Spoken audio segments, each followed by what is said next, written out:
Good afternoon again from the Asia Europe Foundation here in Singapore. My name is Leonie Nagarajan. I'm from ASEF's Education Department, and I will be your host today. And together with my education colleagues Freya Chopol and Quentin Fayette, I warmly welcome you to the 4th ASEF Young Leaders Summit on Sustainable Development in a Post-COVID-19 World.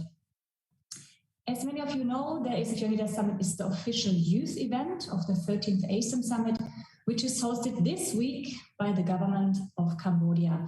And during our Youth Summit, we focused on 4 Sustainable Development Goals: SDG 3, Good Health and Well-being; SDG 4, Quality Education; SDG 8, Decent Work and Economic Growth; and SDG 13, Climate Action. So during today's session, we speak about Sustainable Development Goal 4, and we invite our ASEFYLS4 participants who developed leadership and action projects over the past 6 months on this particular SDG to present today, to step forward and to share with us what they have worked on and their learning journey. As for all the sessions which we are conducting this week, we have note-taking services available for you. So a special thanks already now to James Chan from Singapore, who is our ASEF Inclusion Advisor. So please refer to the link. It's provided in the chat, and you can follow the note-taking services. And we have also ensured through Parkat Yusupiano from Kazakhstan, our other inclusion advisor for this project, that all our presentations and PowerPoint slides are as much accessible and screen reader friendly as possible. So we have different audiences joining us every day during this week. So, it's important to, however, share with all of you again the framework of this Young Leaders Summit, so you know what are we doing today in the session. The Youth Summit, as you can see, it's a complex slide maybe, but you can see it's a 10-month leadership program. And what I would like to highlight is that we had 180 young leaders from 51 Asian European countries, and we worked with them throughout the past 10 months on 3 different phases. And they were quite distinct from each other. The first one started in February. We had a knowledge building phase on the SDGs in leadership. So we organized webinars, lectures. We had a lot of intercultural online communications, collaborations and communication campaigns. And also during this phase, we organized virtual youth dialogues with ASEM partner leaders. Then in June, we moved to an action phase. We grouped our participants in 15 teams, and they jointly developed and implemented leadership and action activities on a local community level or online. And all of these contributed in one way or another to the achievement of the Sustainable Development Goals. And now this week we get together, we want to see the fruits of our work, we reflect, reunite and present to you, well, the participants and the teams present to you their achievements. So what are these leadership and action projects? A few details. As I said, we had in total 15, and they were entirely led by our participants across ASEAN countries or online.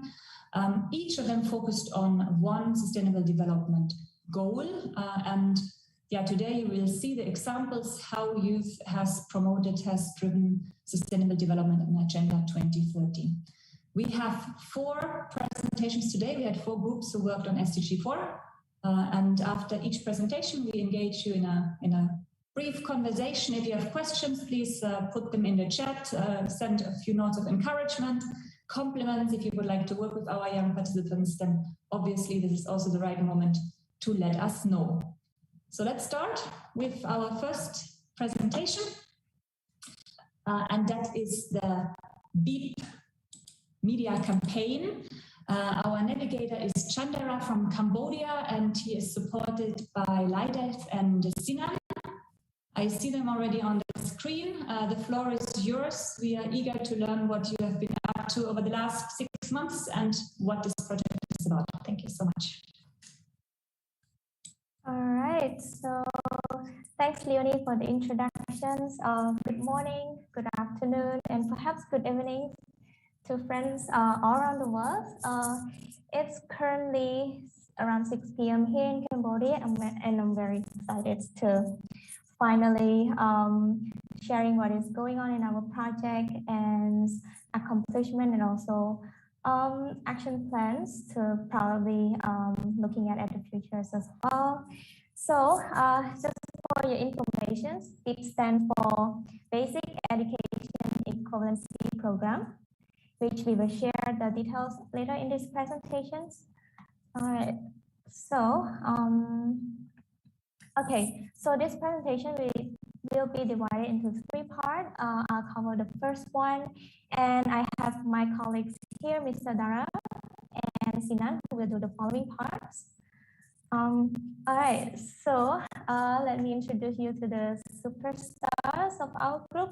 So it consists of 9 members, ladies and gentlemen, very diverse, very smart. Some are joining us in these sessions today, and some have sent their love since they have like other priorities. Yeah, so throughout the 10-month project together, we have created this work process that to ensure that despite occupying with daily priorities, we have like a clear rules and guidelines to comply with while working on these projects together.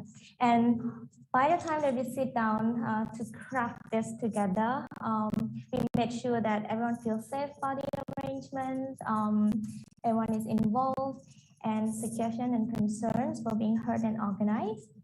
So yeah, so every month, every Fridays and every month, we have like a meeting together, and we have this what we call team assembly meetings.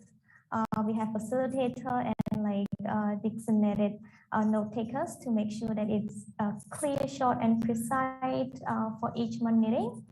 And we have like follow-up systems to make sure that our subgroup representative understands the goal, like the big goals, and make sure that everyone else in the groups is updated on the current progress.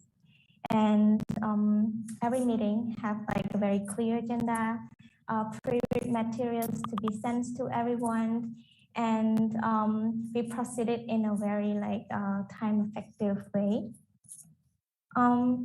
Yeah, an action plan. So there has to be like someone, either the facilitator or moderators, to make sure that each meeting, either short or long, ended with an action plan to make sure that everyone has some things to do, what to focus on next, and there is a progress after each meeting. And all the materials is on the cloud, can be accessed anywhere, anytime, from meeting notes to pictures to samples, and everything is in there. Okay. Yeah, so our group, Mr. Dara is the navigator. He's also took the lead. So AKA, he's the parents of our group. He's the one who like connect us to people in UNESCO, Ministry of Education, and especially like chances to talk directly with the experts who are working on the big like project in Cambodia. And besides having just one person holding like a powerful role, our groups like subgroup representatives matter a lot to make sure that we're all accountable and big and small tasks are given like a balanced attentions. Fair share of tasks, it's very important. We make sure that no one is burned out because we consist of like very diverse backgrounds. Some of us are students, some are full-time employers. So it's make sure that if there is a support needed, it's there for everyone. And we are quite democrat, I would say. So we did voting for everything from like a very small meetings to the very big ones. The most voted ones got a chance, but it has to be like very rational. And we kind of call ourselves quite solution oriented. So there's always issues and solutions being proposed either from subgroups or from any individuals in the team. So I'm sure everyone quite familiar with all this process. The reason why we chose this as a channel was to make sure that we maximize our focus to the fullest and make sure that we just being focused on the serious things. So Slack is for like certain meeting, for any voting, team assembly, and like formal communications. We have WhatsApp for like general check-ins, well-being, like small talks, and even talk about food and daily life. And Zoom is like for like all kind of verbal communications. So we kind of take turns in organizing all of that. And so instead of like saying this out loud, we kind of highlight the main terms that mirror the traditions and cultures of our groups. So since we acknowledge how different of the time zones, personality, and educational level, it's really important to have like a big terms and guidelines for us to follow, and especially it helps regulate the way that we communicate with one another as well. And I have to say that for us, for the big media campaigns, we don't really like see a certain level of success as the ultimate goal for this project, because we really value the process that we work together. I personally thought like for once that EU was quite close to Cambodia, and we all acknowledge that. And it also serves as the platform where we can get to contribute what is like the educational issues, like the best practice, success story, each and the individuals of the people in the countries. And we got to learn a lot about that and a lot of reflections where we can also share it to the people in big programs based in Cambodia.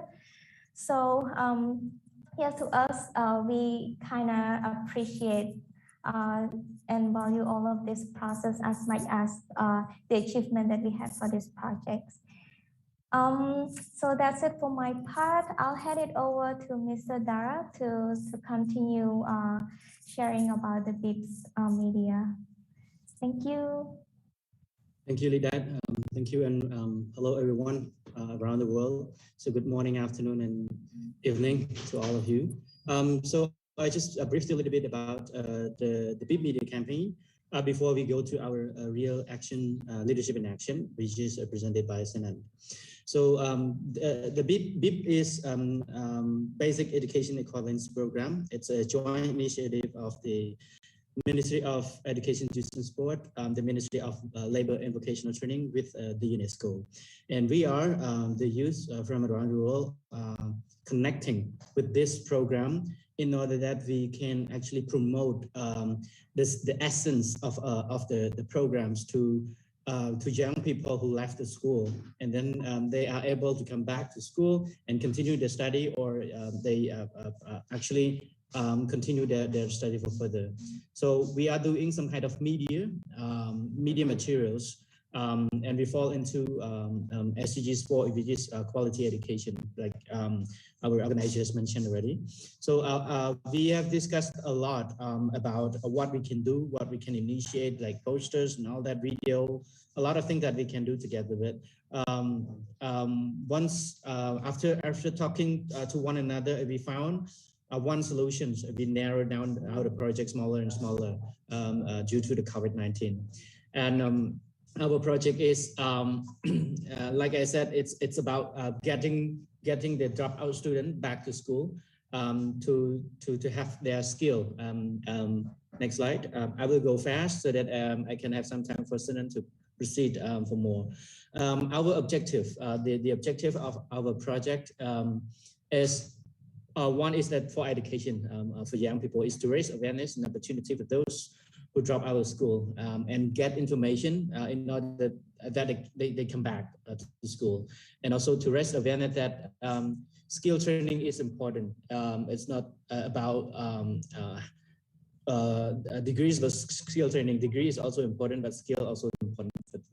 And also we would like to have some other stakeholders to communicate all these kind of essence and idea to other people, because we are alone. All those ministry alone cannot do a great job, and if we are together, we'll do a better job.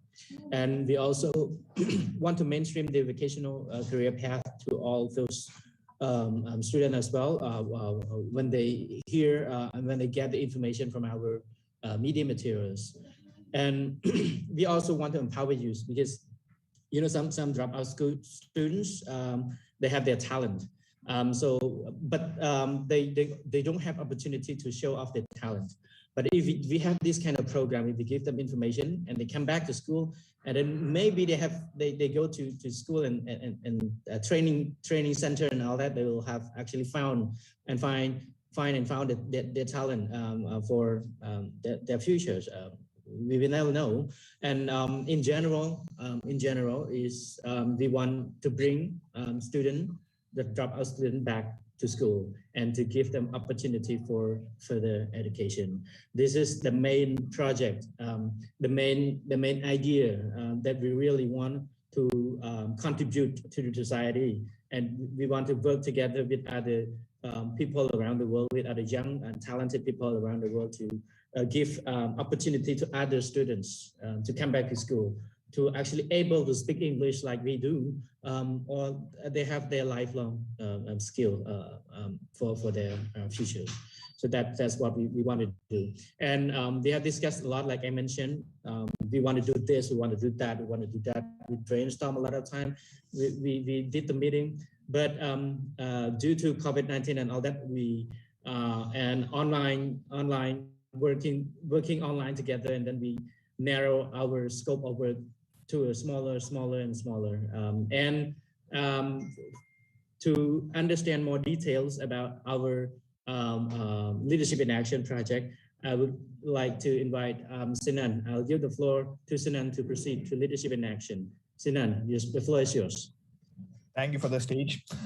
So the basic idea is to produce a short documentary in this project. The title is going to be Transforming Lives, Life-Changing Experience. People often ask us why would you go for something like documentary filmmaking? I'm going to just give you a little perspective on it, that it is one of the most complex and powerful art forms in the world. It can help us understand our own lives better, and the lives of those around us, the life of the society, the people living in the society better, and how the society and culture basically operates, right?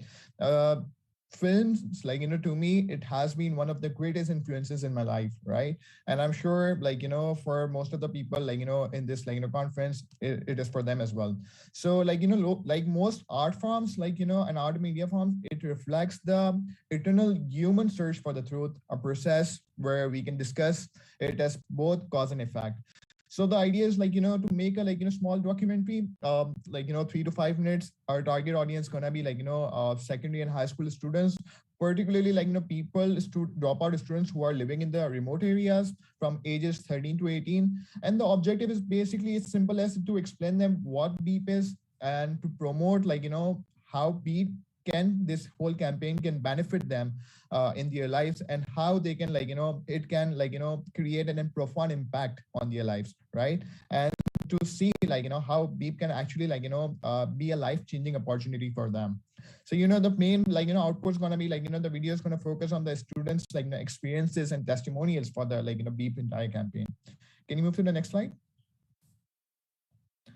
So I'm going to take you through the process. It's pretty simple, and it's a basic one.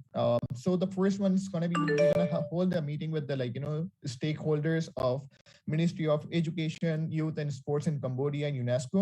Once we get the on-ground insights and on-ground innovations of it, all the insights, we're gonna divide the group in 2 divisions. The first one's gonna be the content team, and the second one's gonna be the production team. The content team is gonna focus on the the entire story, the brief, the questionnaires, the interview, what we are planning to ask, the questions for the participants on the ground, and all of that stuff. And production, the entire production team is going to focus on the recce area, what places they want to shoot, which cameras to use, and all the technical aspects of it. And once we are done with the submission of a story, the subgroup division part, we're going to have to the submission of a storyline, which essentially covers the video documentary treatment within the circle, right? And once we are done with it, I'm sure we need to take necessary permissions and everything. And given COVID, how the entire world has changed due to COVID and everything, right? So there's going to be lockdowns, there are going to be restrictions and everything. There are so many challenges. We are planning to get solution out of it, and we're hoping to we are hoping that the shooting and the whole production, it doesn't get affected and it doesn't get delayed. Can you move to the next slide? And finally, the last 3 stages, the first one is the final shooting treatment, what our audio is going to be, what our video is going to be, what sort of B-rolls we're going to get, what sort of frames we're going to get and everything. And after that, I'm sure once we have spoken to those people, those students, we're going to get some sort of ground insight, which we feel would be supported to supporting footages and everything. We would like to shoot additional footage on the ground so that the entire storyline, it's pretty impactful, it's pretty powerful, so that people are more interested in watching the entire documentary. And once we are through that area, we're going to start shooting, and after that the post-production area and everything. That's about it. Thank you.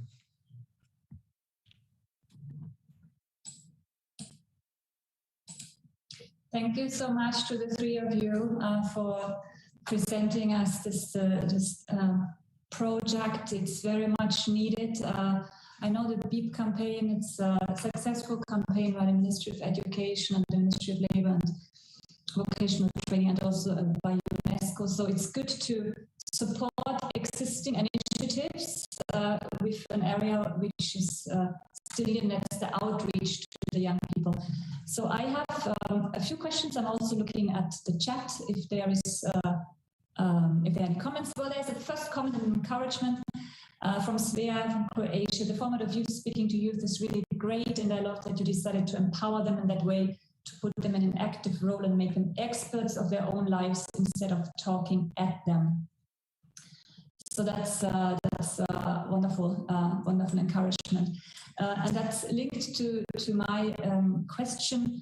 You mentioned that it was difficult to proceed fully. I mean, Leila, you focused on the process, the collaboration first, the highlight, however, that the final achievement is still something which has to be done because production could not take place on the ground. Can you share a little bit more about your timeline? How is it currently in Cambodia? Are you able to reach out to the young people, engage them, and do you have already a few selected who will be part of this campaign? Maybe Dara can comment on this. Thank you, Leonie. For that, we have already a person in our mind already. We are working closely with UNESCO because they have their kids who benefits from the Big Media campaign, and they are good at sharing their story. There's a successful story, and also there some kind of inspirational stories that after writing all these kind of shooting treatment, and we found that the story is really inspiring. We have a person in mind already that we can go to.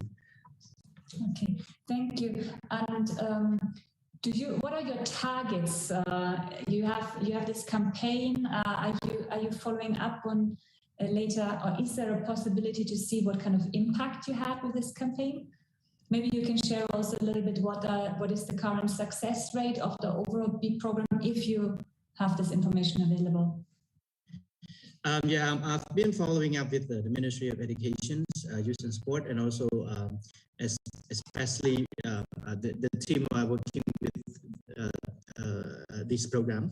Recently, like few days ago, they just have the final examination of those who involved in the program. And having seen that examination, only few people doing in front of the computer, I can see the success of the program is we can see in our eyes already that the program is successful.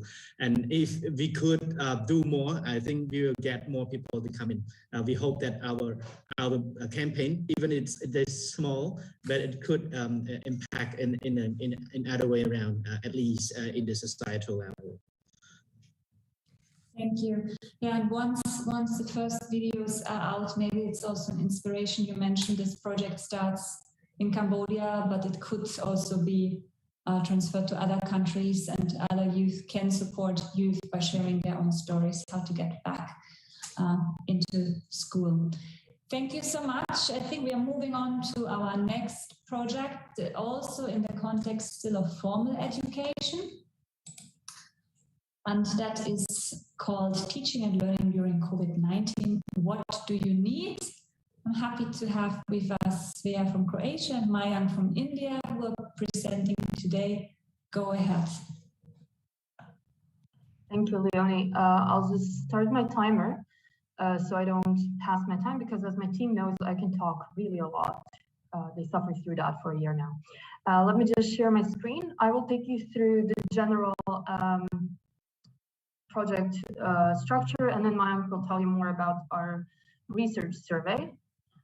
Okay, by the way, the rest of our team, part of them are also here. I see Cass on my screen, so if you'll have any questions about the project, they can also answer them later on.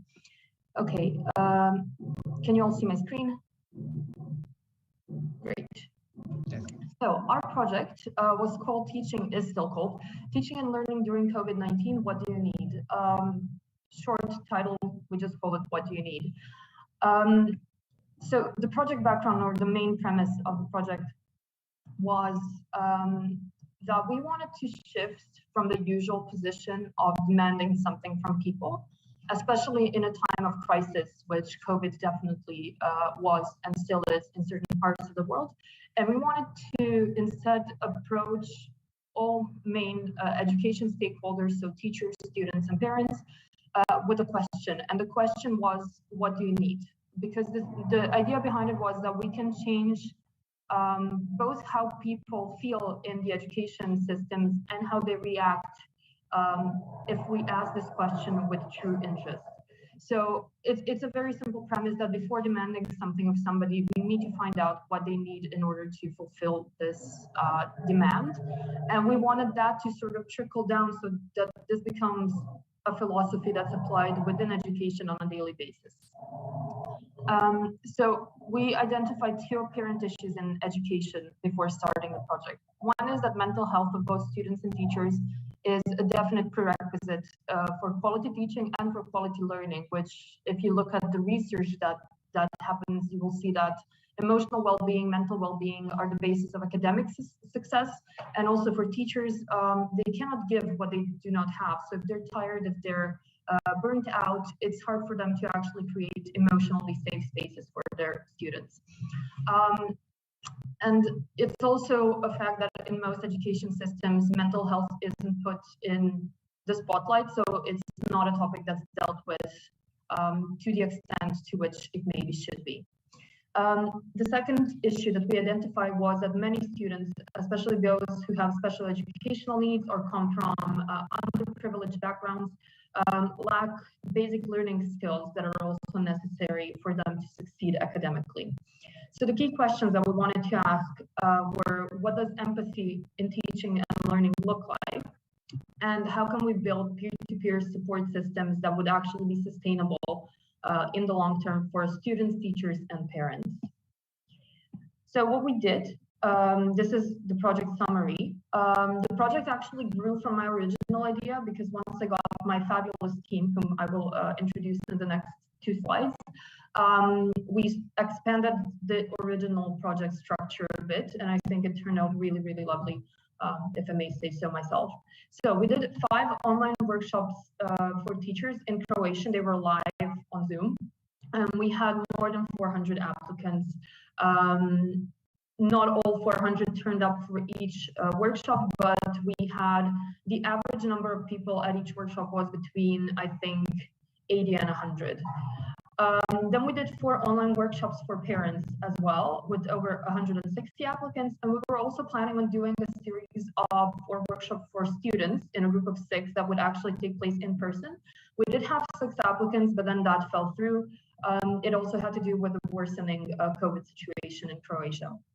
We also had 2 meetings of a teacher support group, and the survey that we did, that we're still analyzing, about the needs of teachers across ASEM countries.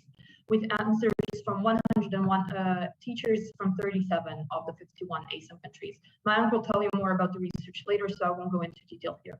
And our last main segment of the project was the Digital Toolbox, which we are currently constructing right now. Our team member Jiva is taking care of that. So ASEF generously offered us a part of their e-learning platform for this.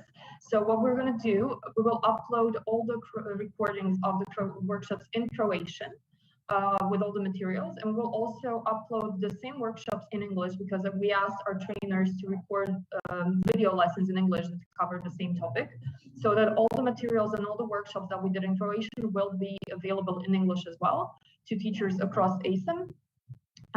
And we will also upload written summaries for each topic in Italian and in Khmer, as well as maybe Latvian. The reason why we did them in Croatian first and not in English right from the start was because I wanted to make these topics and these resources available to teachers in Croatia who might not feel confident enough in their English to participate in English workshops, because they think that those who are already well versed in English usually find more resources for themselves, and those who aren't usually get left behind a little bit. So this is just the structure of the project presented in a graph. So I'm very happy to introduce you to my lovely team, who have been the main driving force behind this project for the past 9 months or so. So Huy Teng and James from Cambodia, who are part of our translation team. Mayank, who you will have the chance to meet later, who along with Alvin and Kohei was part of the research team. Federica, Zane, Kath are part of our social media team. And Jiva was part of several teams because Jiva was checking whether our content was accessible through several criteria.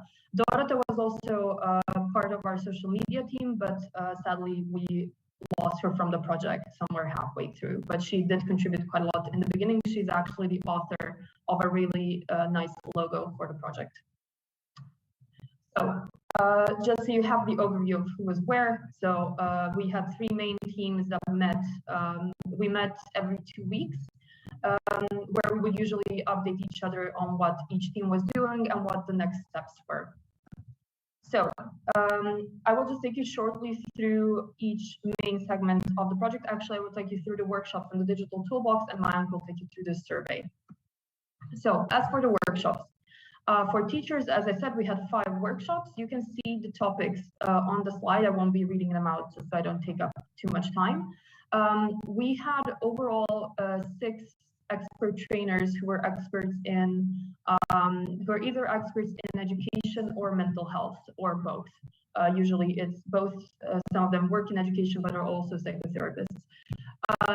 So for teachers, we wanted to offer them topics which actually have to do with their well-being. So not just what they can do for their students, but what they can actually do to take care of themselves. And for parents, we wanted to help them understand their child's learning process better, and we wanted them to understand the link between their child's emotional and mental well-being and their learning abilities better. So we had 4 workshops for parents here. You can, if you want, you can check the topics and the details about them either on our Instagram and Facebook pages, or you will be able to see all of this and actually watch the workshops once we finish the digital toolbox. So both the teachers and the parents got a feedback form in Croatian after every workshop, but I have over 700 responses in the Croatian one, so I haven't had the time to analyze all of it. We also sent them like a summary feedback form in English, so we can use it for today. And let me just show you shortly what we got as responses. So out of everybody who participated, 73 people filled out the short English feedback form. Majority of them were teachers. So we made the recordings available to people even after the workshop took place, because we knew that it's hard to find the time. Some people are working, some people have other obligations, and they would still like to participate. So we made it an option that they can either watch the workshop live or watch the recording, fill out the form, and still get a certificate of participation. So around half combine these two options, while around 30% just watched recordings and 20% participated live in all the workshops they applied for. The overall usefulness grade, as you can see, is a combination of 5 out of 5 and 4 out of 5, which we are really, really happy with. For teachers, they found the last workshop, which had to do with how to select and conduct age-appropriate mental health-related activities for classrooms, the most useful one. And the majority of them, so around 74%, said that none of the workshops were unuseful. That's not a word. So they found all the workshops at least useful to some extent.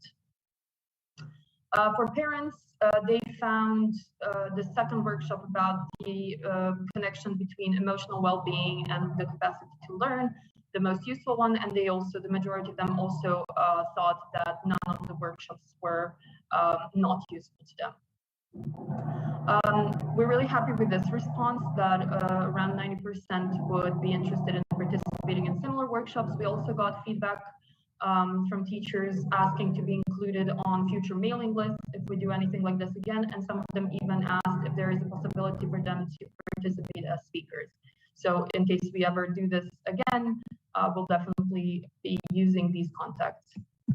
I just summarized the feedback forms in Croatian. So 791 replies, almost 800, for 5 workshops. They graded each individual workshop here, and they had a space to give us suggestions for what needs to be improved, what they would like to hear in future workshops. I will analyze this at some point and include this probably on the Digital Toolbox. Here around 40% watched everything live and 60% watched the recordings, and the average grade was 4.69 out of 5. And this is for parents. So 99 replies for workshops, and the average grade was 4.78 out of 5. And now I'm passing you over to Mayank, who will tell you about our teacher survey and our research team. Mayank, please go ahead. Thank you, Svea. Hey everyone, I'm Mayank, and I'm going to be talking to you today about the second part of this presentation, of this project that was conducted by the research team, and that was a survey that we administered to teachers in Asia and Europe. Can we move to the next slide, please? Yeah. So let me start by giving a small idea, a small overview on what was the aim, what was the research aim behind this survey, why did we even think of conducting it? So one was obviously there was a shared interest among the team members towards data analysis and research, which led to us designing the survey and then implementing it with such ease. And second was, there's a general lack of information and misinformation about a lot of mental health practices, especially in the space of education. We feel that a lot of these practices and suggestions and ideas that are being put out in the world are not backed by research or science or evidence. So it's very important to understand that any kind of a suggestion or recommendation that arises in this space needs to come out from data, that needs to be backed from evidence and science. So with that in mind, we wanted to create a survey that would aim to find out what are the needs. Obviously, what are the needs of the teachers, especially in context of the pandemic, and what were their learnings, what were the challenges that they faced during the pandemic. So the research team, along with Svea, who was also part of the research team, we sat down over weeks. I think they got extended to months, in fact. And then we created a small, a short questionnaire on Google Form that comprised of the 7 sections that you see on this screen. The first was a demographic information, where we sought information on what's their country, their gender, what is the size of the classroom, what is their education profile or role, what are the kinds of teaching that they do inside the classroom. And then we had a mixed method survey after the demographic information was sought. So we had a lot of quantitative questions and a lot of qualitative questions as well. So qualitative just involved them asking questions such as, how do you think, were there any needs that you think that were unmet during the COVID-19 pandemic that you would require for teaching? And then there were questions on the qualitative front. Say, for example, those were Likert-based options. So say, for example, I felt that my school was able to provide proper logistical support while we were transitioning to online teaching. And they had to rate it from 1 to 5, strongly agree to strongly disagree. So we created this sort of a mixed method research survey, and then we administered it with the help of the team to various teachers in Asia and Europe, basically the 51 ASEM countries. And we received about 181 responses from teachers in 37 countries. So we had about almost sort of a balanced distribution, 96 from Asia, 81 from Europe, and 4 from Pacific.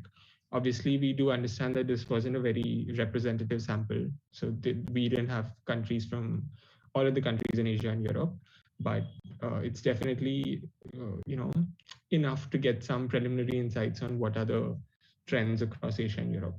So in the next slide, if you see, can you move to the next slide, please? Yeah.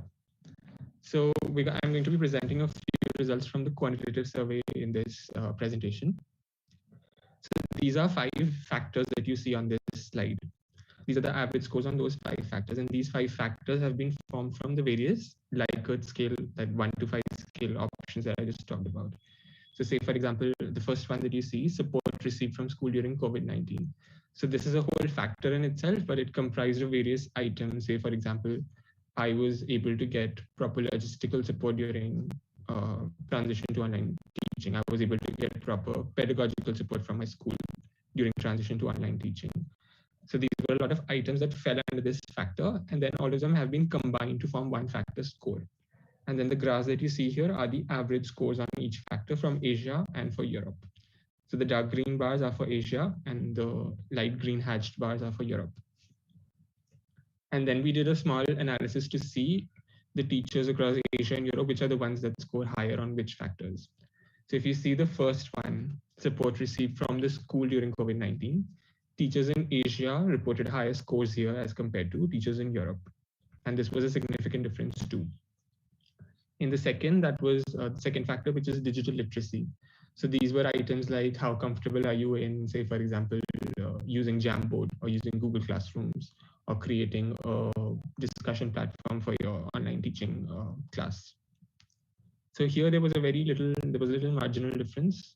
Teachers from Europe had a higher score here as compared to Asia, but again, it was very marginal. It wasn't a significant difference. The third one, challenges faced by teachers in teaching during COVID-19. Again, Asia scored a little marginally higher as compared to teachers from Europe. The fourth one, communication during COVID-19. This is again the challenges faced while communicating during COVID-19. So say, for example, how well were you able to communicate with your peers, with your supervisors, and with your students?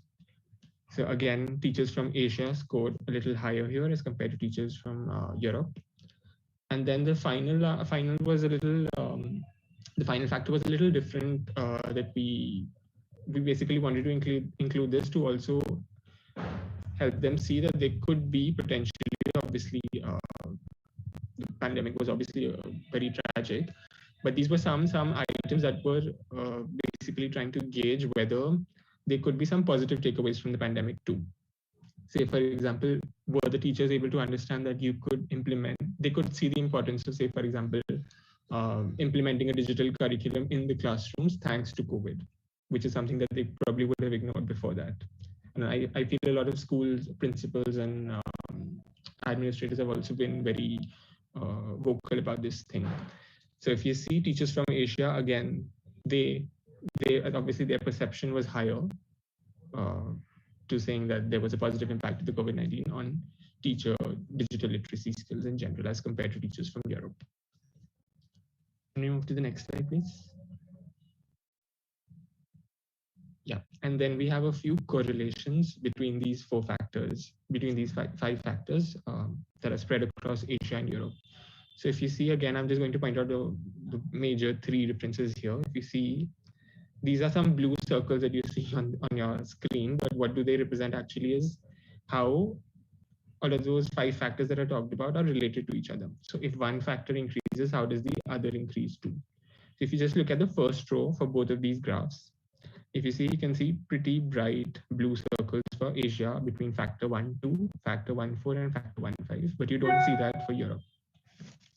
So So what exactly are these correlations? So between factor 1 and factor 2, which is the support that they received from schools during COVID-19 and the digital literacy. That's factor 1 and factor 2.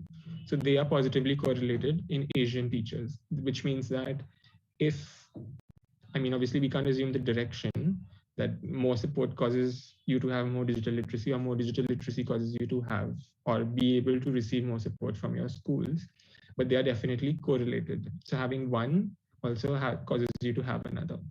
Having digital literacy can cause you to perceive more support from your schools, or vice versa. And second is between factor 1 and factor 4, which is again between the support received from schools during COVID-19 and the communication challenges, how smooth was the communication between your peers and students and supervisors. So again, more the support that you received, better was the communication that you had with your peers, supervisors, and students. And the last one between factor 1 and factor 5, that's the support received during COVID-19 from schools and the positive impact. Again, those were positively correlated. Now we're trying to investigate why did we only see these correlations in Asia and not in We plan to write a whole small research brief for this, and also create a digital toolbox on the e-learning platform. And so we definitely want to find out the reasons for these through a thorough literature review and of the papers and other reports that have been published, particularly in context of the pandemic. But we just wanted to give a little tease of the analysis that we've been doing so far. Yeah, back to you, Svea. Thank you, Mag. I'm aware that we're over time, so we'll just go through this very quickly. I already explained the digital toolbox, and this is just the summary of it, what's going to be included. The important thing is that it's going to be open source, available to anybody who wants to see it. As Mayank said, we will analyze the research fully, and you will be able to read our project brief there by December 15th. And I just want to really shortly, tell you about our amazing social media team, Kath, Zane, Federica, and Jiva, who made our Instagram, made our Facebook. They made a series of posts about project relevant topics. They presented the workshop speakers, and they will also be presenting the survey. So they were the public face of this project, and they were the ones who made the project more widely known. And this is just a recap. We don't need to go through this. It's just what you can find about the project, and that's it. Thank you for listening to us. Thank you so much to the two of you, Svea and Mayank, and the whole team which you have listed there. I mean, this is a fantastic project, and it was so comprehensive what you really put up in terms of project concept over the last 6 months. Quite impressed also about the level of depth for your research and the way you looked at it and tackled that. And we, from our side, we have a project which focuses on secondary school teachers, the ASEF Classroom Network, and these are so useful resources also for teachers. We all need it. We all know that mental health has become a big issue in secondary school sector. So your approach, this empathy-driven approach, I think was a very different approach, not so much top-down, but really bottom-up, asking them really what are their concerns and getting them engaged. So my questions to you are, and I wait until maybe there are some questions in the chat.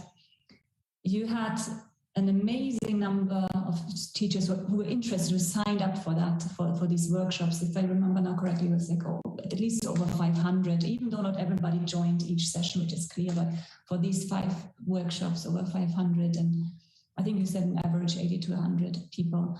How open were the teachers in sharing their experiences? Is this something which, were you able to create this peer-to-peer network and the trust in these workshops, and if so, how? Because it's a sensitive topic. So they weren't really up for discussing out loud, but they did write a lot in the chat, which was to be expected because it's a big group. You don't necessarily expect people to discuss this in a group of 80 that they've never met.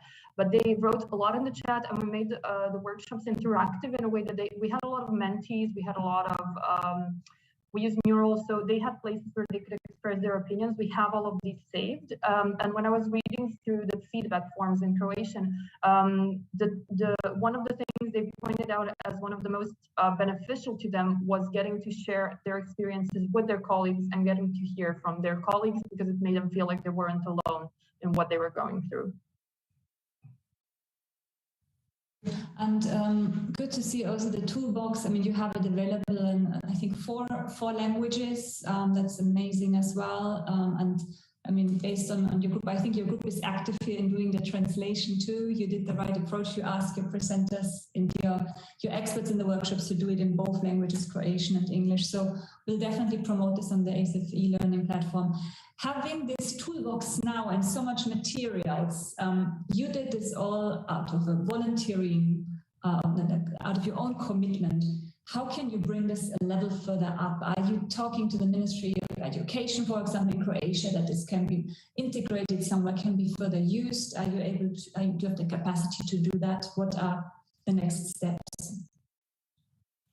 I haven't thought that far ahead yet, but I definitely will once I get a bit more time. What we are talking about actually within the research team, and of course the whole project team is welcome here, is we would like to further our research based on the survey. We would like to analyze the data even more in depth, because what we're presenting in the toolbox will be a brief written in very simple terms, because we want teachers to be able to understand it. We don't want to clutter them with a lot of complex scientific language. We want it to be accessible, but then we would also like to take this research and do something more with it. So we'll start from there.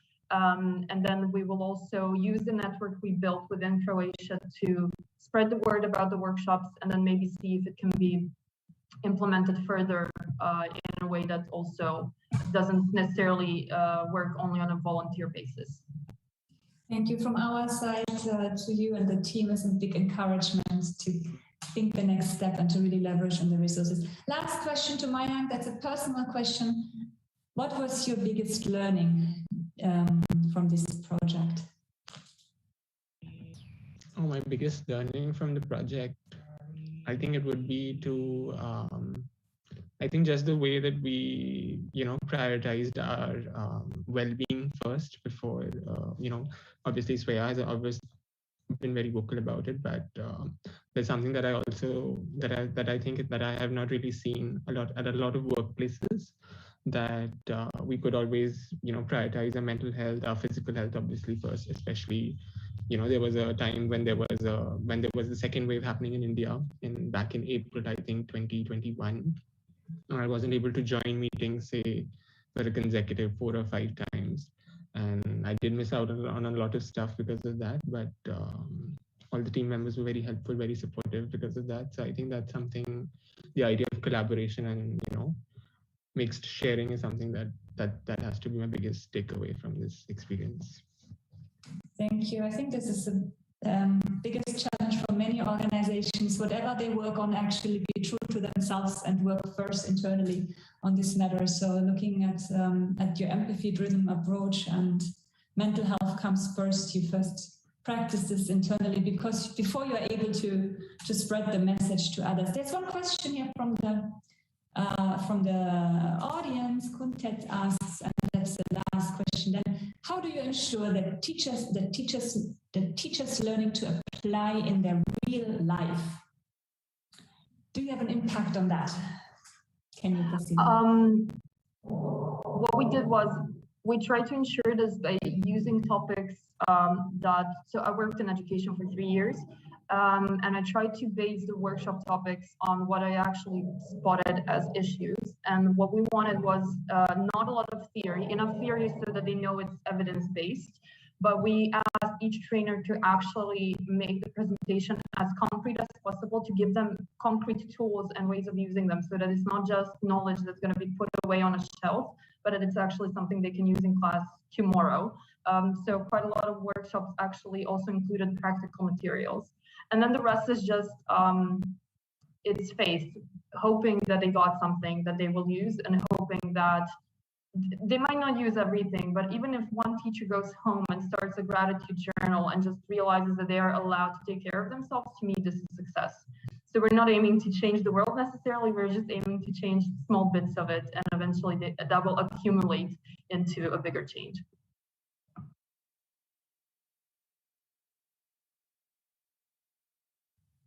Thank you, Svea. I just want to read out one message which you just posted in the chat, and I think this is important for everyone also to read, not only those here who are in the back end, but also in the front end in the online audience, that you want to give a big shout out to your team. Yes, you have, the two of you are presenting this, but this is something I want to highlight for all the projects. There are teams behind them. They are listed here on slides, but there's a lot of time, a lot of commitment, and endurance as well, resilience during COVID-19, which makes these activities happening. So yeah, if you have the chance, check out the social media channels and connect with them. You can do this via ASEF or directly when you go on the social media channels. Okay, thank you so much to all of you. We are now moving from secondary education to higher education. And I welcome Nihat from Cambodia, who represents Leadership in Action Project 6, which focuses on access and success for students with autism spectrum disorder. Nihat, share with us what you have worked on over the past 6 months. Thank you.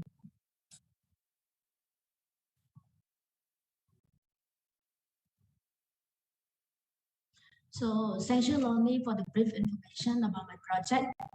So first of all, good morning, good afternoon, and good evening to everyone here. Today, I'm deeply grateful for the chance to speak on behalf of the team. I am Nihat, a Cambodian participant from project number 6 in the SIMS SSG4. And now let's get started on all the background information on my project. My project team comprises university lecturers, experts, and students from 2 continents. We are from 11 countries in Asia and Europe to advocate for those with autism spectrum disorder or those interested in inclusion, accessibility, and research. And here is our group photo. Our purpose here is that we together try to find the solution for how do we improve educational quality and how do we improve educational quality for a student with autism. The work process of us is that we follow the step that we set on our agenda. We find and investigate problem, then we make a comparison between Asian and Europe situation. Then we come up with the topic for the workshop. We commit to work together and turn the problem into action. And in terms of communication, we meet once a week on Monday and we communicate via email, Slack, and Zoom meeting. Now I have a question for everyone here. What come up to your mind when you hear about the autism? How much do you know about that?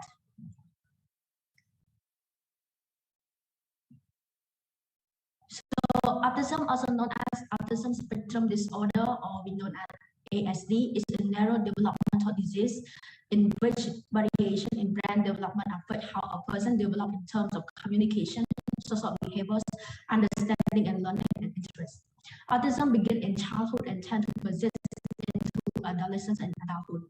In most cases, the condition are apparent during the first 5 years of life. People with autism, especially children, continue to confront challenges in mainstream education. Youth and adults face barrier to higher education, whether because of lack of opportunity or a lack of support and resources. So it may not be able to create a positive attitude for autistic people. And that is the reason why we intend to implement this project and to raise the awareness about autism.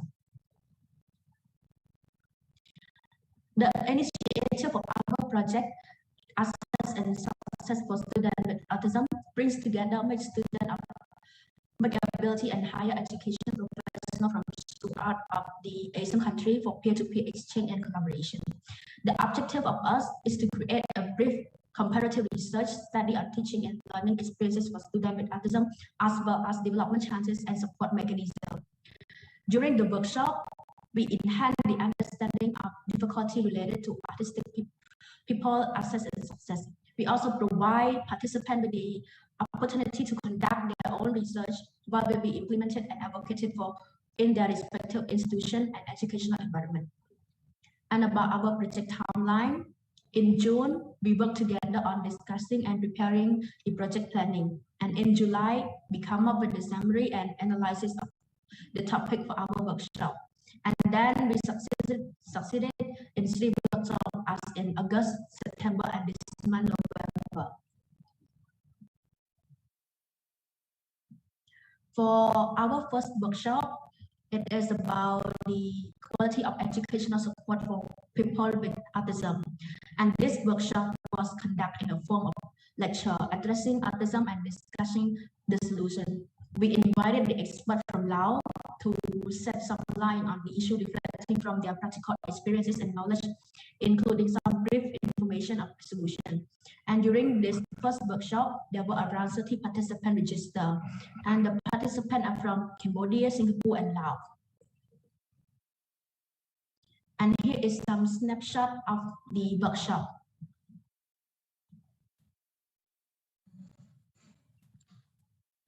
And now about the second workshop. The second workshop is about improving student knowledge regarding autism. The workshop was conducted in a form of a lecture as well, and we invited a speaker from Singapore, and he is also our advisor, Mr. James. And this second workshop, we received more than 130 participants registered, and the participants are from Cambodia, Singapore, Mongolia, as well as from European countries. And here is some snapshot of our workshop.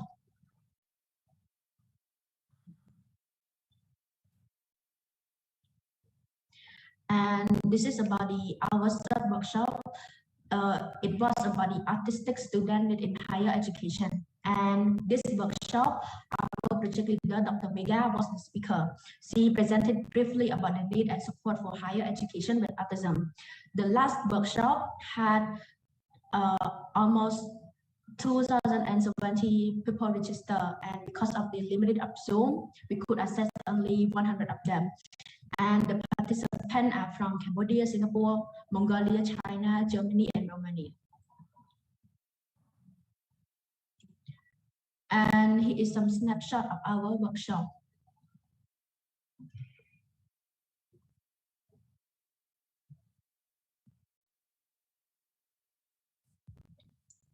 All the workshops that we have organized are very interesting topic, and most participants engage actively. They were looking forward to participating in the next workshop session. In total, almost 500 participants got information about the autism and other related knowledge. And we hope that all the participants will spread our message and knowledge. So in short, some activity provide a difficulty to people with autism, especially children. And autistic people have trouble connecting with others, and they frequently fail to recognize people as persons rather than seeing in their environment. Education is the most common type of treatment for the issue. And this means that we have to assign and spread the awareness of the significant obligation to school teachers and parents of the children with autism, as well as other professionals who work with these children.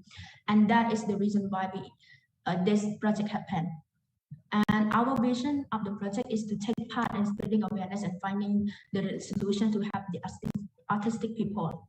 We also here to advocate for better accessibility and opportunity for the person with autism. While the great progress has been made, there is still much more to be done as well. And here is the quote about the autism. Autism is not a disability, it's a different ability. So we together for the awareness of autism. So finally, I would like to extend my warmest thanks to everyone here and distinguished online participants for taking your time to join in this event. Thank you so much for your attention. Thank you so much, Niyat. And let me compliment you and the team by borrowing a quote which I just read in the chat by Helen. I read it out loud. With every presentation, I find myself thinking, wow, how amazing are all these people participating. You're all so cool and achieved so much even during these weird and tiring times. Thank you, Helen, for making this point. We all agree with this, and it summarizes really what you have done over the last months very well. So, Nihat, what was your personal learning journey for this project? Thanks for the question. I think the learning journey of the project is that I could know more about the autism and could share the information, spread the awareness of this to others. I think that was also, I think, in your concept paper, in your original plan, that you have really inviting a group of mixed abilities, people who are experts in the field, people who are new to the field and want to get more knowledge and understanding. Svea has a question to Mega's team. What were the reactions of people who are not familiar to autism to this topic? Can you comment on this, Nihat? What were the reactions of people who are not familiar to autism to this topic? Okay.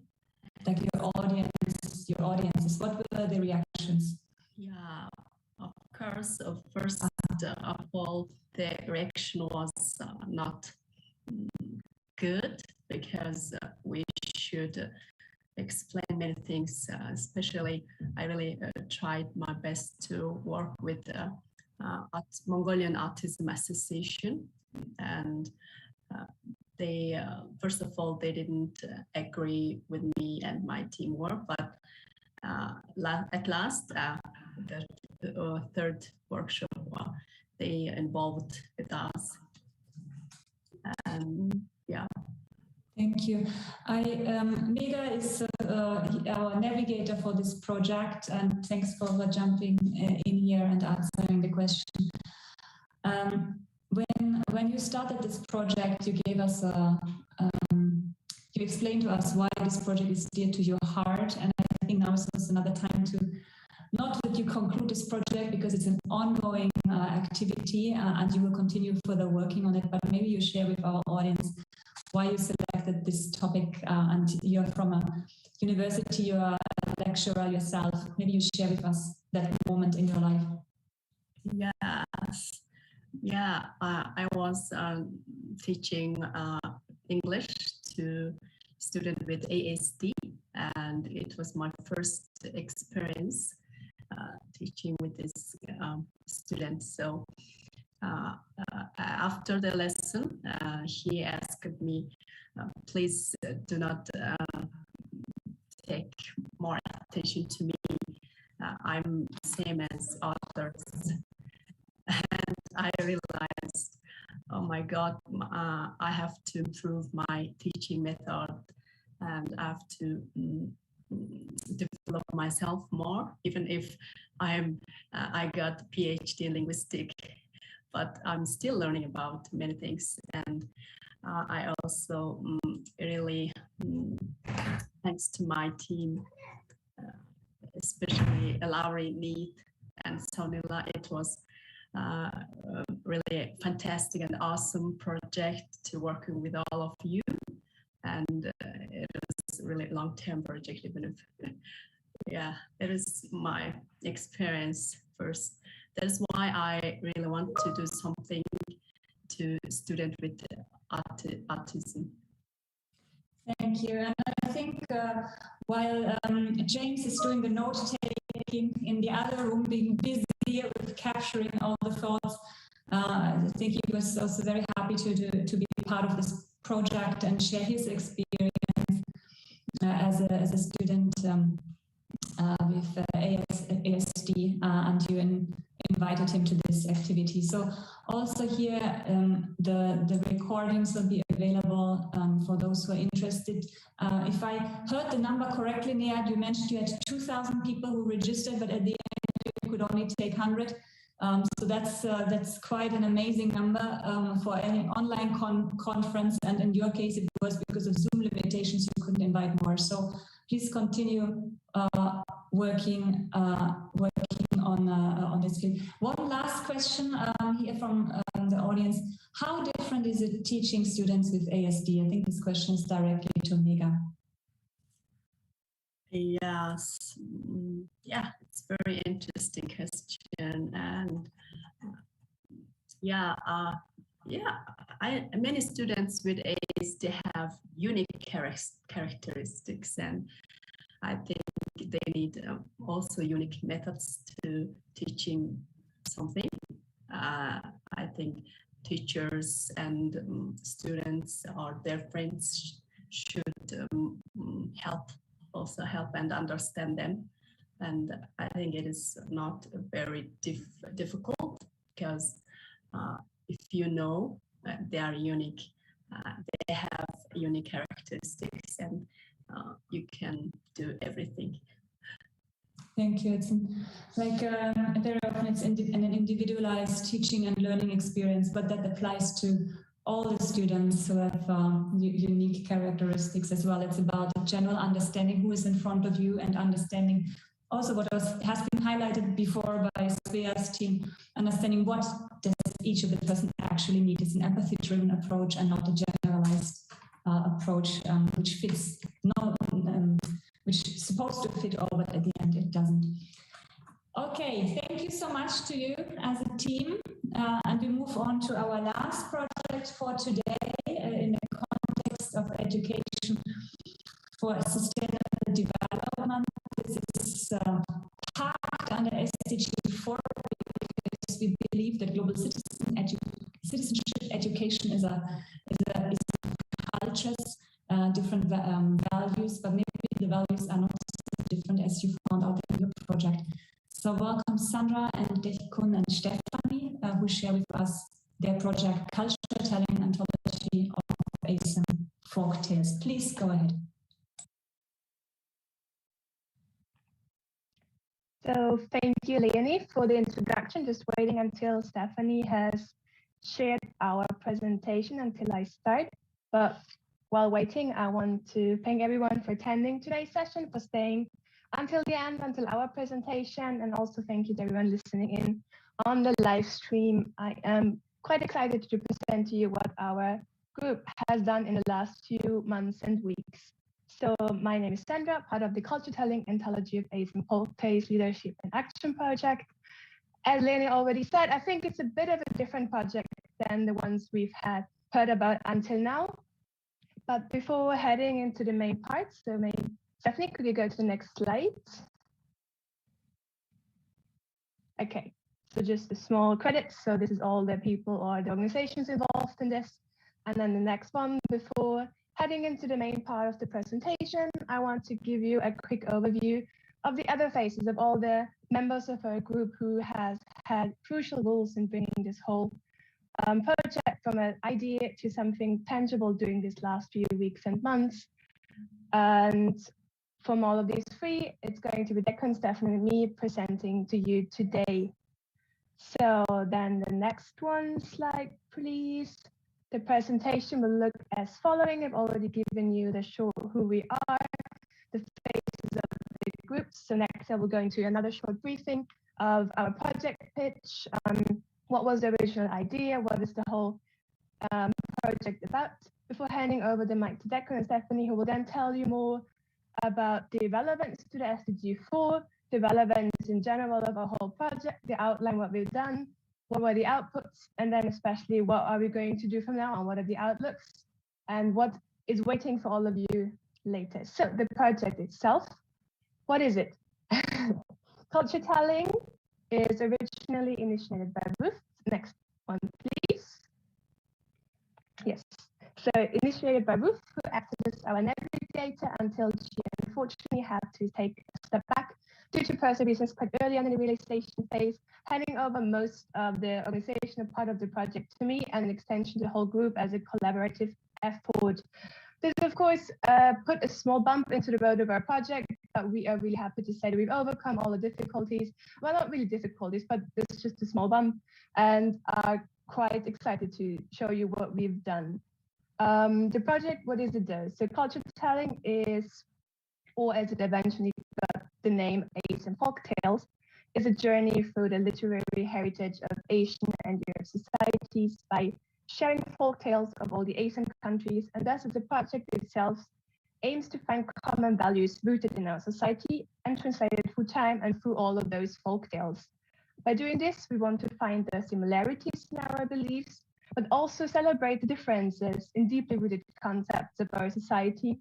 And by understanding these differences, by understanding the similarities in the concepts, deepen intercultural understanding between all of the ASEM countries and just in general understanding between the two regions. So why did we choose this approach to achieve the goal? Declan will tell you and give you all the answers to that. I'm going to hand over the mic to him. Thank you, Sandra. So I'm going to continue on presenting about why do storytellings matter to all of us. So first of all, stories are pretty much very beneficial for education. So first of all, it is a powerful and effective ways in order to deliver our message. So stories often depict characters that are often coming from real people that we know of in the real world. So sometimes when we are seeing those familiar characters in our story, we will feel a deep connections with the characters. So the experience that the characters have been gone through throughout the storyline would leave a deep impressions on. Secondly, stories also provide a way for people, especially for children, to develop their creativity and also their imagination as well.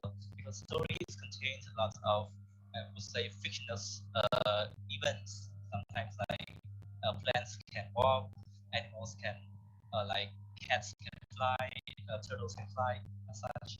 And also people can do magic.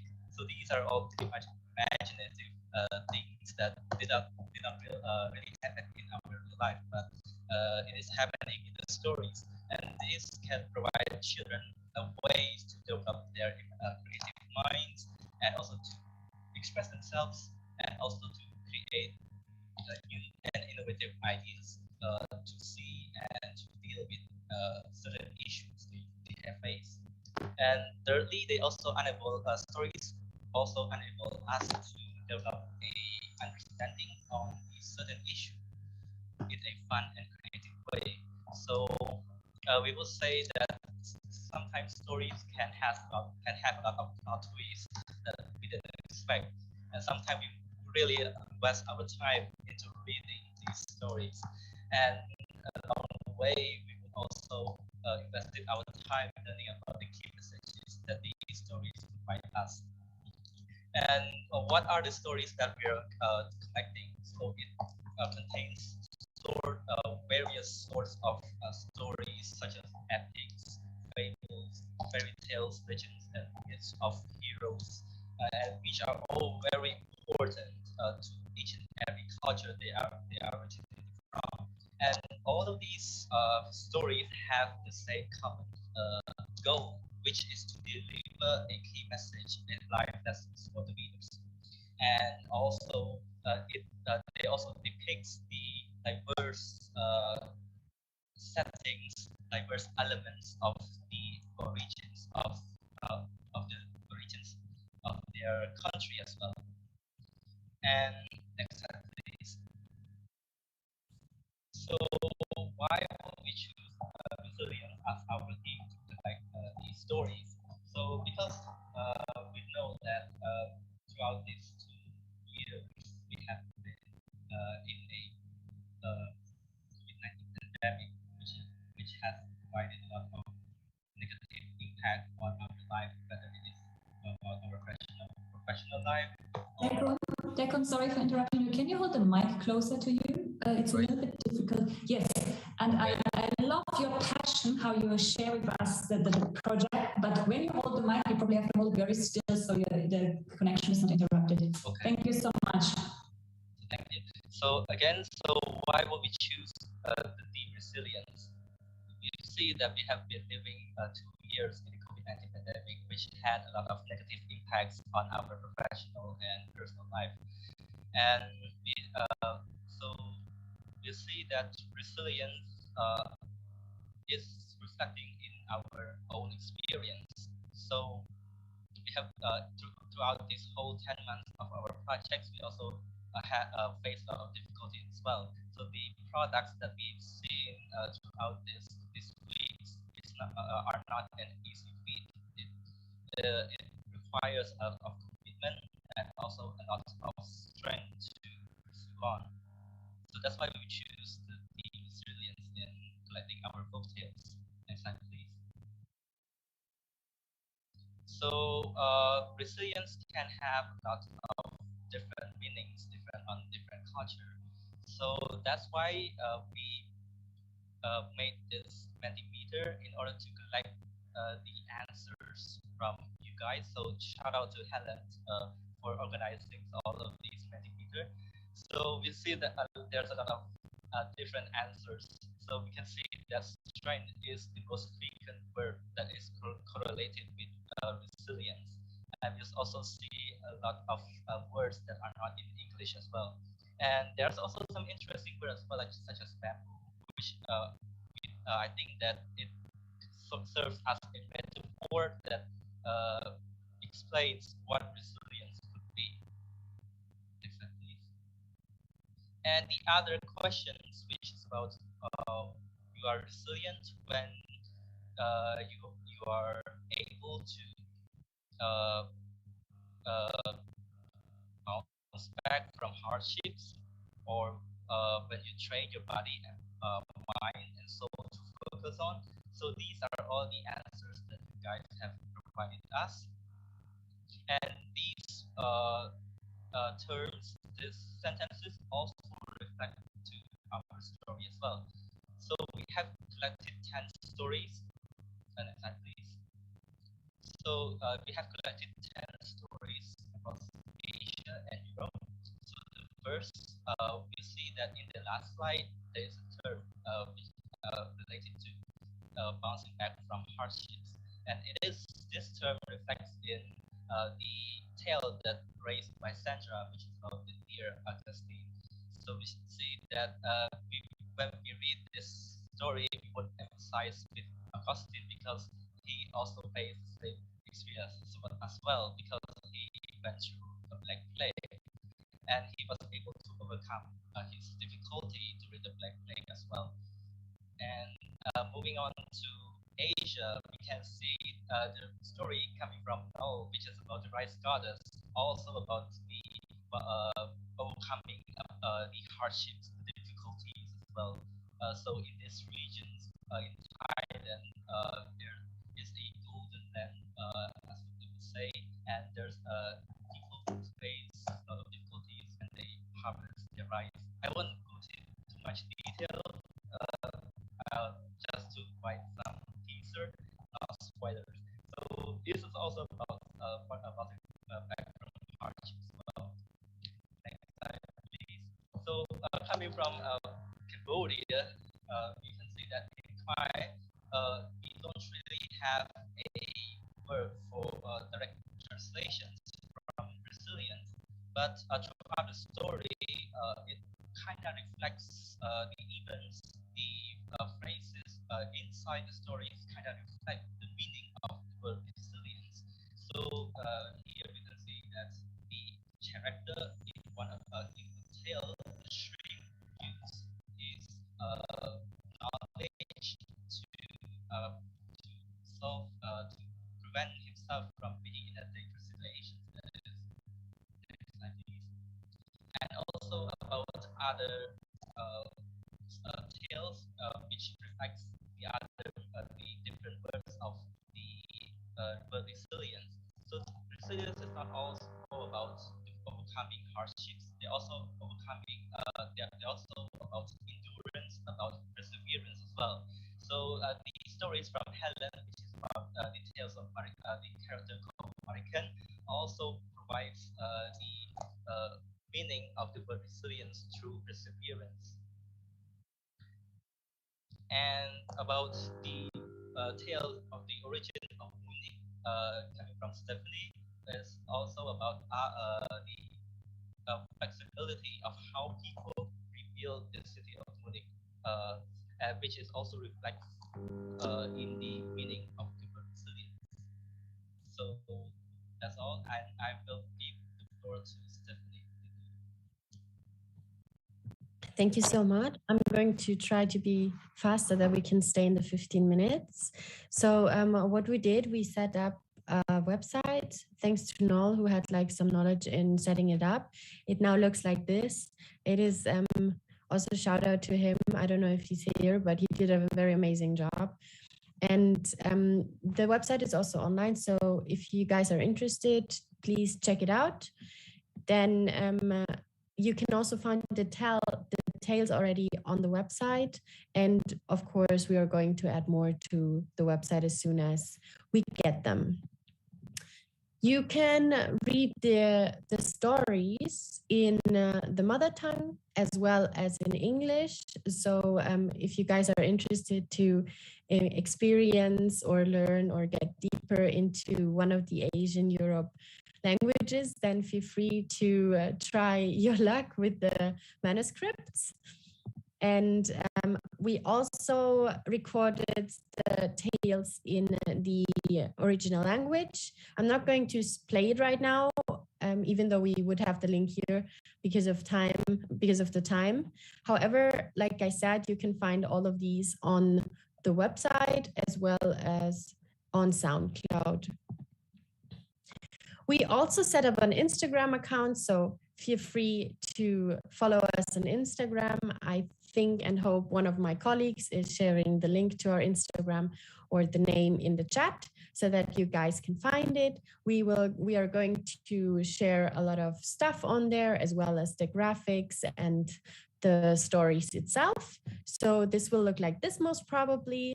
And this is, for example, an example from the Tale of Flying Turtle from Laos. And it is probably be done in English as well as the original language. So please check it out. It's very amazing. And our social media team is doing a very great job and interacting a lot on Instagram, even though we had like Sandra said, maybe a late start here, but we are going to continue and we are going to publish everything very, very soon. So stay tuned.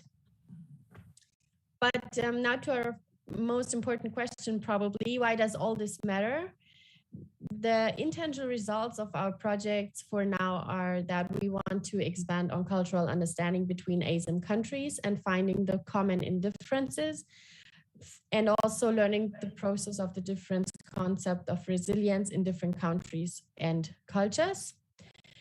Furthermore, we want to have a learning opportunity for various ASEM languages and the possibility for local dialects to survive and for people to read the local dialects through the stories. And we want to continue and keep the culture and tradition of storytelling alive, as it is already not that, let's say, popular anymore to have storytelling in our culture, in our environment currently. But through Corona, I think storytelling hopefully got a little bit more again, because you could talk to people more on phones and also with your families. And also we want to bestow the readers through the stories with a renewed feeling of resilience.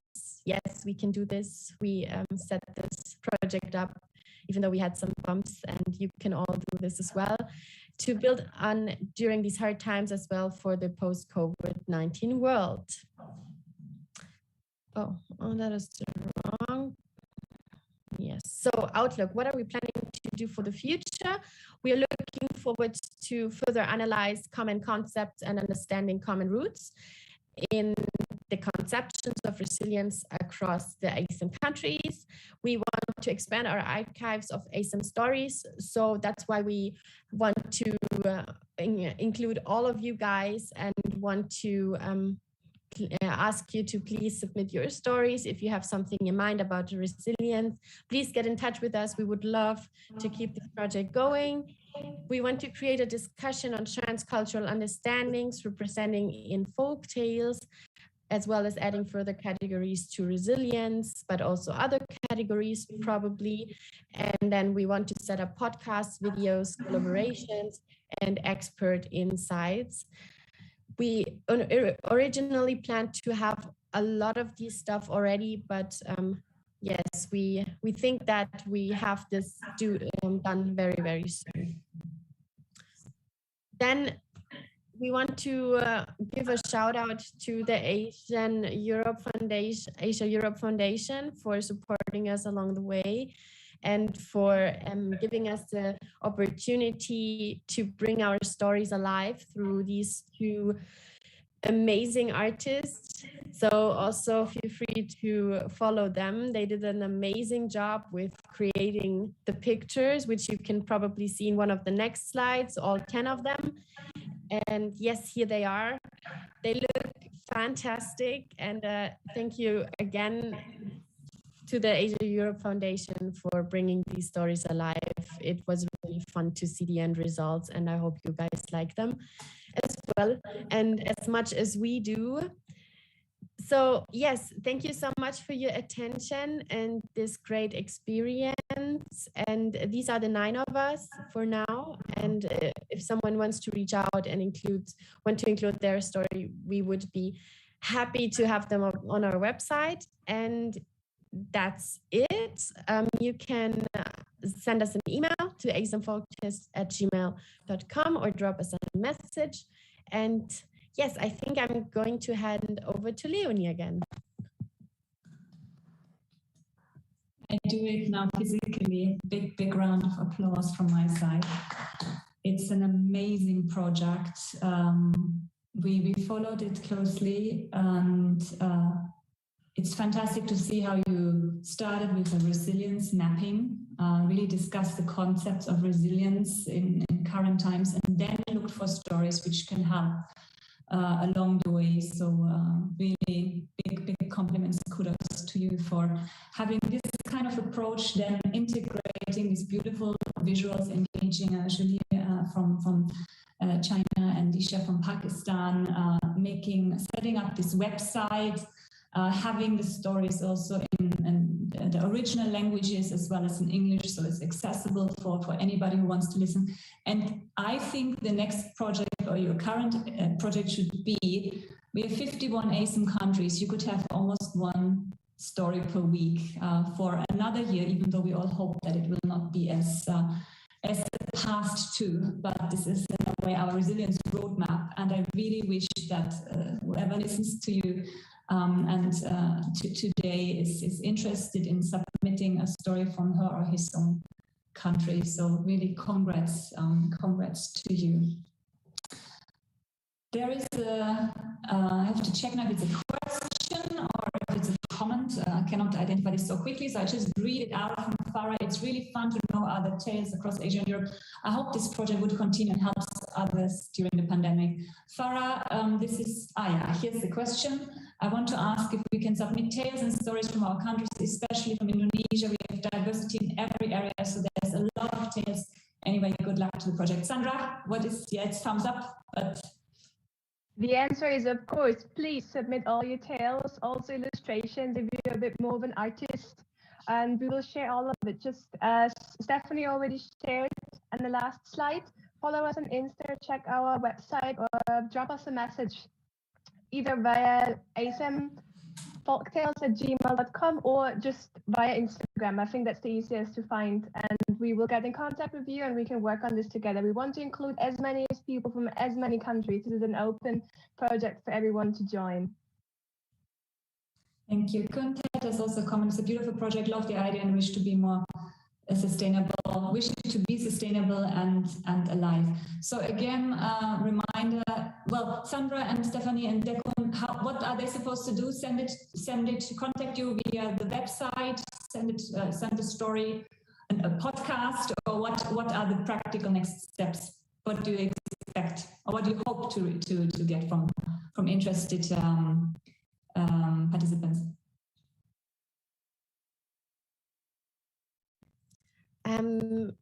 Yeah, so guys, I will share the Instagram name again and the email address in the chat because I think someone just asked for it. And then you can just submit your, oh yeah, Sandra just did it. Thank you so much. And then you can just maybe send us a script of the tale. If you have time, maybe already translated from your original language. However, we are 9 people from various different countries. So if you don't have the time to translate it, we will find probably somebody who can make time to translate it. So don't worry about it. If you have time, then we would really appreciate if you already translated. And if you are a little bit of an artist, then you can also send us some illustration. If not, we will try to find something to post with your stories. But we are really looking forward to reading all your tales. And yes, we hope to keep this project going. As at least the 9 of us agreed on keeping it going until we have a lot of stories to tell. So as a heritage professional, I'm very in love with this idea, and I'm really thankful for this experience to read into all this intangible heritage all around the world. Thank you so much, Stephanie. I think these are nice closing words, and we really hope that we have a story. Maybe that's our Christmas present, end of the year present. And we from ASEF side, we will also post again a call on our social media to submit, and maybe then we have one story every year to keep us going, keep us running, and really give us a boost in terms of resilience. So with this was our last Leadership in Action project for today under SDG 4. As for yesterday, I want to share with you one more slide, and that goes back now to the beginning of the Young Leaders Summit. We asked our participants the 3 words which come into your mind when you think of quality education. And a lot of these terms, especially the ones which our participants focused on, have been also the themes of our Leadership in Action projects. Accessibility, curiosity is definitely covered by our last project, inclusion, equality, equal opportunities. So this is what comes to the mind for our youth leaders. And we hope that with our activities, we have contributed to this. As Svea and some others have said today, it's step by step, but every small puzzle piece is needed to complete the whole picture. With this, from ASEF side, we wish you a good remaining day. We hope to see you again tomorrow.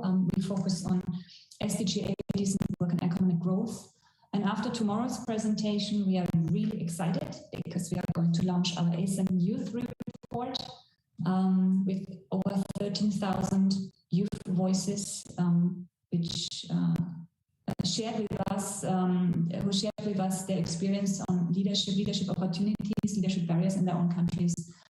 So that will follow the thematic session on the SDG 8 tomorrow afternoon.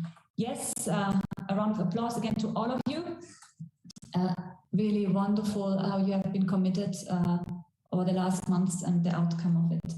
We'll see you tomorrow, same time. Bye-bye from ASEF.